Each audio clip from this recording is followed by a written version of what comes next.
Alright, if you're watching this video, you're probably familiar with the show Squid Game. It's on Netflix, but in case you do not know, Squid Game is a South Korean, I'm assuming it's based in South Korea. Basically, a bunch of people are in debt, and virtually, so far, it seems like the show is basically about the links and bounds people would go through to not only do for money, but to pay off their debt. The main character is Guy Young. It depends on who you are or how you want to say it. I'm gonna go with Ji Young. Basically, he's a deadbeat dad. You know what I'm saying? He has a crippling gambling addiction, this, that, and the third. But anyways, most of you are already familiar with the show. You're more here to see, what the title's about. Now, I watched Squid Game casually, and it's not a bad show, because to me, at first, I told myself that I don't like this. I don't like this show. And I felt like that was an unpopular opinion. So I ended up going on YouTube and, well, I would say I was looking for other opinions, but it's more like I kept getting recommended other opinions in this, that, and the third about the show. And it turns out the show is very, very well received. Some of them calling it one of the best ones out. And I don't particularly agree with that. Now, Squid Game is a good show, especially if you're a fan of live action shows, which I am not a live action show. So this is one of those things where it's good, but it's not my style. Anyways, to tell you what I don't like about Squid Game, there's one particular thing that kind of just branches off into 2 or 3 other things that I don't like. But the thing that I don't like about Squid Game is it's very predictable. In like the little things that branch off of that is the plot armor and a lot of reoccurring themes. You know what I'm saying? So basically, like, it's kind of hard to use suspension of disbelief to get into the show. Now, part of that is my own fault because I was watching this casually rather than seriously. But to be honest, okay, so in the beginning of the show, within the first 2-3 episodes, right, Guy Young goes to the place where they're playing the game, this, that, and the third. And I'm like, all right, let's see what's going on here. And then in the end, oh, by the way, this is the part where I'm supposed to tell you that there will be spoilers. So if you haven't seen the show, go watch the show. And if you still care enough, come back to the video. But basically, so yeah, they're playing the games. And after the first game, which is red light, green light, a bunch of people get bodied, which also that scene, I mean, it's a good scene, but to me, it was kind of hilarious.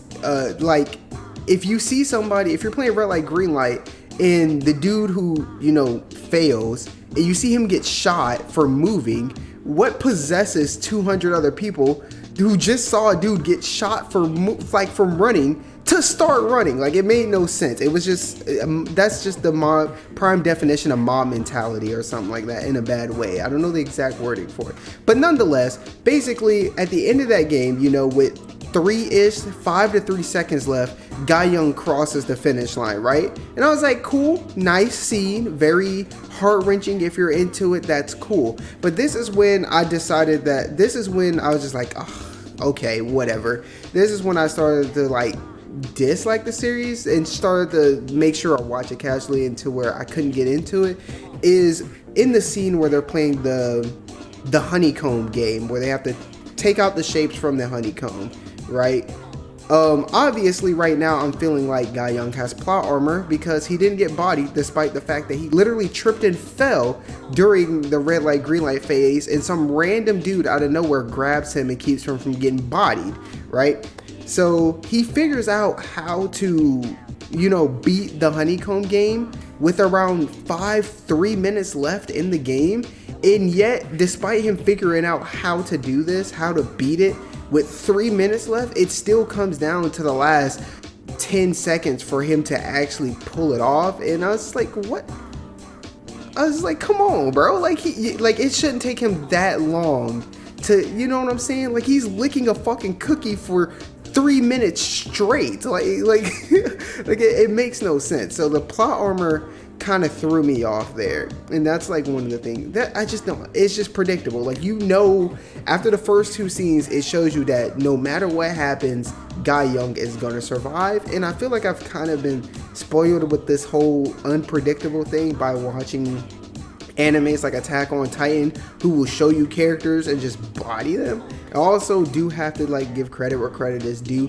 Had I like not been casually watching that episode, I would have saw that Song Woo, I believe I said, yeah, Song Woo ended up finessing the Indian kid into like, oh no, that was the next episode. I fell asleep. So yeah, Squid Game, it's cool. I mean it's good for a live action series. I'm more of an anime guy because it's easier for me to believe this in an animated world than in, like, i.e., if I'm watching a live action film with real people, I'm putting real world thought into it. You know what I'm saying? Like, if I'm seeing real people, I'm going to be thinking realistically, i.e., the show takes place in the game, starts with 400-ish people. This, that, and the third, and then in the first game, over 200 people die. Logically, if 200 people go missing in the same, you know what I'm saying? Like, there's gonna raise some suspicion. Also, there's only one cop that's investigating the thing that's not taking, you know what I'm saying? There's just a bunch of odd, not inconsistencies, but there's a lot of things you kind of have to ignore to truly get into it. But as in an animated show, if 200 people go missing and it's glossed over, I kind of get it. It's an animated world. It's just how their universe works. But hey, you know what? There's probably going to be a season 2 for Squid Game, and assuming there is, if you guys want, I will actually watch it seriously instead of casually. And I'll actually do a review on it. I actually planned on like kind of going back and reviewing this show, because I was assuming it was going to be one of the shows that not a lot of people watch. One, because it's Korean. Two, because it's kind of odd. It's a very odd show with an odd plot line. And let's just assume nobody will watch it. But it turns out it's big. There's numerous there's numerous videos on it. Some of them getting millions of views. Like RDC World did a skit about this getting millions of views. Fucking Corey Kenshin. It has a Roblox game. It's going crazy. I wasn't expecting that from this. But yeah, if you guys want to see the review, then you already know what to do. Fucking, if you agree with me and on the whole plot armor thing, the blatant plot armor, like imagine, because the show is called Squid Game, not The Adventures of Song Woo and Guy Young. Now imagine if Guy Young got bodied in that first scene, like he fell, just got clapped. Then I would have been interested. I was like, oh, they don't give they just murking, okay. But when it's just a bunch of side and no named characters, you feel me, then I don't get it. But anyways, look, there's something in my eye. I've been rubbing my eye for like 5 minutes. Anyways, that's how I feel about Squid Game, at least season 1.